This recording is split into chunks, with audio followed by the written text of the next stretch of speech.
Friends, Radhe Radhe. आप सब लोग कैसे हैं? हम भागवत जी पढ़ रहे हैं। आपको मालूम है, अगर आप सब लोगों को जो भी मेरी वीडियो देख रहा है, अगर आपको ये मेरा पढ़ना अच्छा लग रहा है, भागवत जी का दशम स्कंद, कृपया करके मेरे चैनल को सब्सक्राइब करें, वीडियो को लाइक करें, और अगर कुछ कमी हो और कुछ अच्छा लग रहा हो तो कृपया करके कमेंट जरूर करें। कल हमने पूतना उद्धार पूरा पढ़ लिया था और आज हम शुरू करेंगे शकट भज्जन। राधे राधे। सुखदेव जी वर्णन करते हैं, राजन, श्री कृष्ण ने जब शक्टासुर का वध किया था तब उनकी आयु 108 दिन की थी। कृष्ण के दर्शन किए बिना गोपियों को चैन नहीं आता था। वह प्रातः काल ही कन्हैया का दर्शन करने आ जाती थी।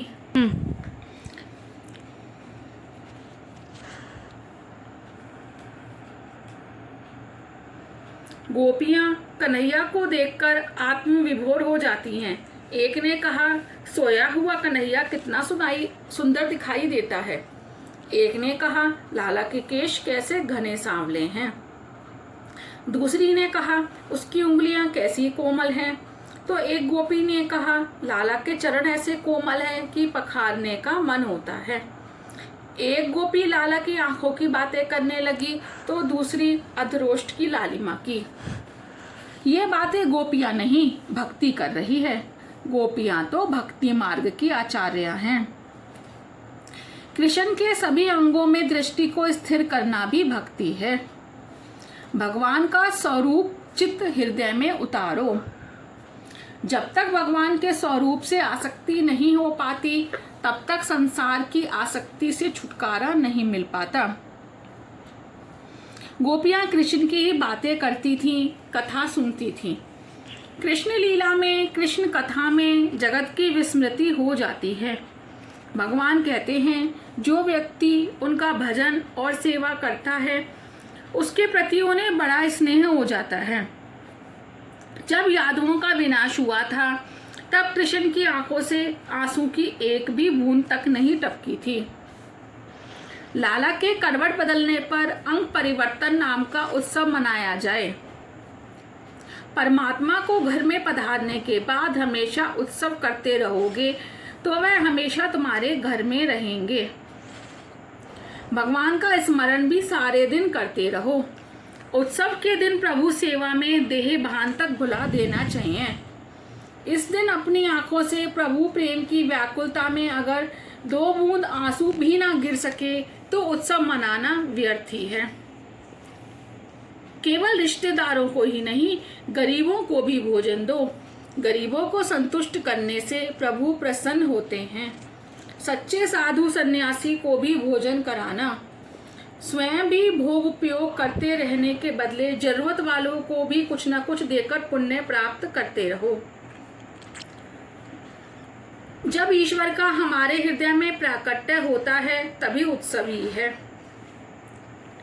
उत्सव मात्र जीव के लाड प्यार के लिए नहीं, परमात्मा के साथ एक होने के लिए किया जाए। यशोदा ने अंग परिवर्तन उत्सव मनाना चाहा। उन्होंने सोचा, यह तो ठीक ही है कि मैं हर रोज ब्राह्मणों की पूजा करती हूँ, किंतु जिन गोपियों के आशीर्वाद से पुत्र मिला है उन्हीं की आज मैं पूजा करूंगी। प्रत्येक जीव ईश्वर का ही अंश है, ईश्वर का ही पुत्र है। किसी जीव को गरीब कहने से ईश्वर बुरा नहीं मानेंगे क्या? सहायता करना एक बात है और पूजा करना दूसरी बात है। दोनों में भावात्मक अंतर है। कन्हैया के प्राकट्य के दिन यशोदा जी गोपियों को उपहार देने गई थीं, तो उस दिन गोपियों ने कहा था, आज तो हमें कुछ लेना नहीं, कन्हैया को देना चाहिए। जहाँ लेने की इच्छा होती है वहीं मोह होता है, और जहाँ देने की इच्छा होती है वहाँ प्रेम। जब से कन्हैया घर में आया है खबर ही नहीं होती घर में कौन लक्ष्मी रख जाता है। लक्ष्मी जी तब चली जाती हैं जब मनुष्य उनका दुरुपयोग करने लगता है। जीवन में एक अवसर ऐसा भी आता है जब भाग्य अनुकूल होता है। भाग्योदय होता है। ऐसे समय बड़े प्रेम से दान करना, निसंकोच देते रहो। जो भी दोगे वह दोगुना होकर वापस आएगा। और जब भाग्य प्रतिकूल होगा तब संपत्ति को संजोए रखने की लाख प्रयत्न करोगे तो भी सब कुछ चला जाएगा। भाग्य प्रतिकूल हो जाने पर धर्मराज युधिष्ठिर भी दरिद्र हो गए थे और उन्हें वन में भटकना पड़ा था, तो साधारण मनुष्य की तो चर्चा ही कैसे करें। नल राजा को भी कभी सब कुछ गवा देना पड़ा था। जो भी मिले सत्कर्मों में खर्च करते रहो, सुपात्र को दान देते रहो। आज भाग्य अनुकूल था, सो यशोदा जी दिल लगाकर दान करने लगी। पीताम्बर, साड़ी और आभूषण का ढेर लुटा दिया। सभी दान की अपेक्षा मान दान श्रेष्ठ है। जब गरीबों और पवित्र ब्राह्मणों का सम्मान किया जाता है तो परमात्मा को बड़ा आनंद होता है। ईश्वर जब किसी को संपत्ति देते हैं तो ऐसी भी आशा करते हैं कि वह दूसरों का पालन पोषण करे। लाला ने तो आंखें बंद कर ली, किंतु वह अंदर से तो जाग ही रहा था। यदि मेरे सो जाने से माता को आनंद मिलता है तो मैं सो जाऊं। कृष्ण के जगने और सोने के विषय में शांकर भाष्य में कहा गया है, जब हम गाड़ी में बैठकर कहीं जाते हैं तो कहते हैं कि अमुक शहर आ गया, किंतु हम सोचेंगे तो समझ में आ जाएगा ना तो कोई शहर आता है ना कोई शहर जाता है। गाड़ी ही हमें एक स्थान से दूसरे स्थान पर ले जाती है। इसी प्रकार ईश्वर कोई क्रिया स्वयं नहीं करते, वह तो लीला ही करते हैं। लीला निस्वार्थ होने के कारण आनंद रूप होती है। क्रिया और लीला में अंतर है। जिसके साथ कर्तव्य का अभिमान और सुखी होने की इच्छा है वह क्रिया है, और जिसके साथ कर्तव्य का अभिमान नहीं है तथा अन्य को सुखी करने की इच्छा है वह लीला है। जीव जो कुछ करता है वह क्रिया है और ईश्वर जो कुछ करते हैं वह लीला है। यशोदा जी ने सोचा मेरे यहाँ सारा गांव उमड़ेगा, सो लाला का पालना यदि बाहर गाड़ी के नीचे रख लूं तो घर में ठीक ठाक जगह बढ़ेगी। सभी गोपियां आने वाली हैं, सो स्थान अभाव के कारण यशोदा जी ने कन्हैया का पालना गाड़ी के नीचे रख दिया और उस गाड़ी में दूध दही आदि था।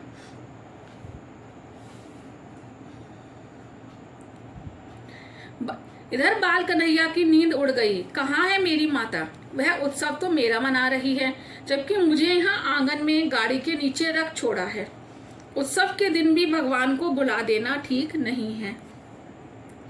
यशोदा जी ने उत्सव के दिन ही श्री कृष्ण को भुला दिया, सो विपत्ति आ गई। व्यवहार से छुटकारा नहीं मिल पाता, इसे तो निभाना पड़ेगा ही। जब तक कुछ ना कुछ अपेक्षा है व्यवहार भी चलता रहेगा।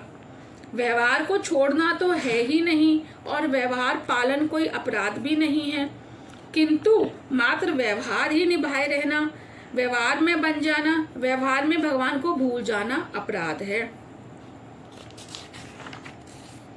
व्यापारी दुकान में भगवान की छवि की पूजा करता है, किंतु ग्राहक के साथ बातचीत के समय भगवान को भूल जाता है।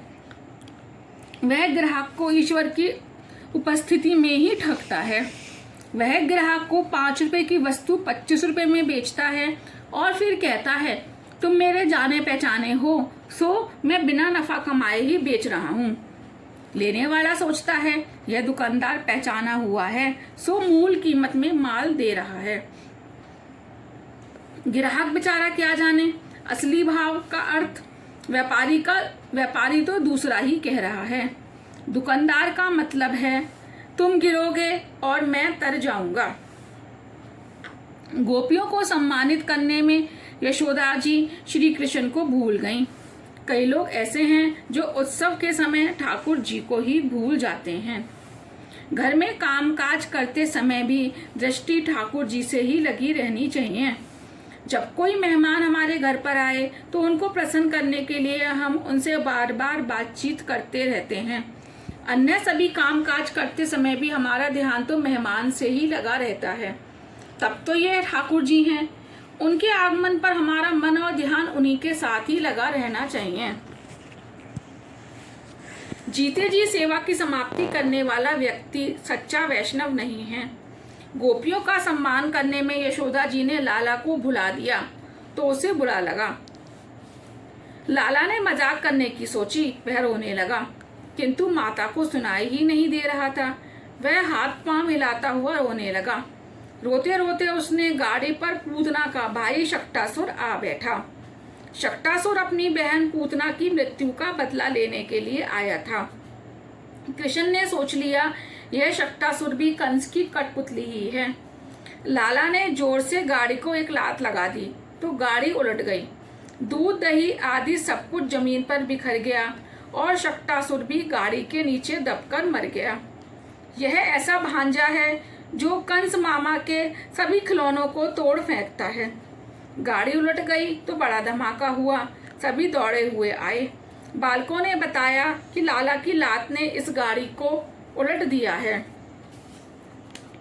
मुख्य वस्तु को गाड़ी के ऊपर रखो और गौण को गाड़ी के नीचे। जिसके जीवन में प्रभु का स्थान गौण है उसकी संसार गाड़ी उलट ही जाती है। गृहस्थ आश्रम भी एक गाड़ी है और पति पत्नी उसके पहिए। इस गाड़ी पर श्री कृष्ण को पधराओ। जीवन रथ के सारथी हैं श्री कृष्ण। इस जीवन रथ के अश्व हैं हमारी इंद्रियां। प्रभु से प्रार्थना करो, नाथ मैं आपकी शरण हूँ। जिस प्रकार आपने अर्जुन के रथ का संचालन किया था उसी प्रकार आप मेरे जीवन रथ के सारथी बने और सन्मार्ग पर ले जाएं। मन एक ऐसा सारथी है जो जीवन रथ को पतन के गर्त में गिरा देता है। यदि तुम्हारी गाड़ी परमात्मा के हाथ में नहीं है तो इंद्रिय रूपी अश्व उसे पतन के गड्ढे में गिरा देंगे। अर्जुन की जीत इसी कारण से हुई थी कि उसने परमात्मा को सारथी पद दिया था, मन को नहीं। रविवार के दिन एक गृहस्थ कथा श्रवण करने चला तो उसका पुत्र रोने लगा। पत्नी ने कहा, यह बच्चा जब रो रहा है तो तुम्हारा कथा में जाना ठीक नहीं है। उसे रोता हुआ छोड़कर कथा में जाओगे तो कौन सा पुण्य कमाओगे। तो उस गृहस्थ ने सोचा, मैंने सुना है कि किसी के दिल को व्यथित करना अच्छा नहीं है।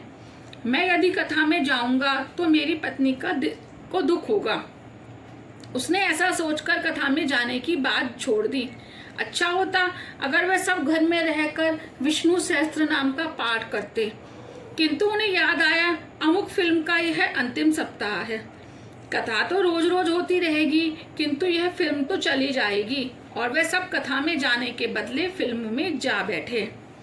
पति पत्नी का संबंध केवल विलासिता के लिए नहीं, प्रभु भजन के लिए भी है। गृहस्थ जीवन में काम सुख नहीं, भागवत सेवा ही मुख्य है। मनुष्य के जीवन में भोग की नहीं, भगवान की ही प्रधानता होनी चाहिए। गाड़ी किसी टेढ़े मेढ़े रास्ते पर जाते ही उलट जाती है। भगवान को तो गाड़ी के नीचे नहीं ऊपर बिठलाओ। राधे राधे। आगे का कल पूरा करेंगे और कल थोड़ा सा रह गया है ये